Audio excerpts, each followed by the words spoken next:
ভিডিওর শুরুতে special day বলার কারণ হচ্ছে এটা, প্রায় অনেক দিন পরে এইরকম বৃষ্টি সচরাচর হয় না এই জায়গায়। তো আজকে আবহাওয়াটা একটু গরম গরম আসছিল, যার কারণে ভেজা। তো বাইক রাইড করতেছিলাম এবং এর ভিতরেই ভিজতেছিলাম।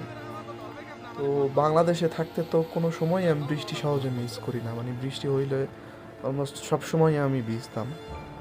তো এখানে আসার পরে যেহেতু আবহাওয়া ঠান্ডা এলাকা, বৃষ্টি হইলেও সহজে ভেজা হয় না কারণ শরীর খারাপ করে। কিন্তু আজকে মূলত ওয়েদার কিছুটা একটু গরম আছিল, টেম্পারেচার বেশি আছিল, যার কারণে বৃষ্টি হয়েছে বিদায় ভিজতে পারছি। আর তখন সময়টা ছিল মাগরিবের সময়, তখন চারদিকে মোটামুটি আজান হইতেছিল। তো তখনই বাইক রাইড করতেছিলাম, এত দারুণ লাগছে আজকে আমার কাছে, যা বলার বাইরে। এই জন্যই বলছি যে আজকে একটা স্পেশাল ডে।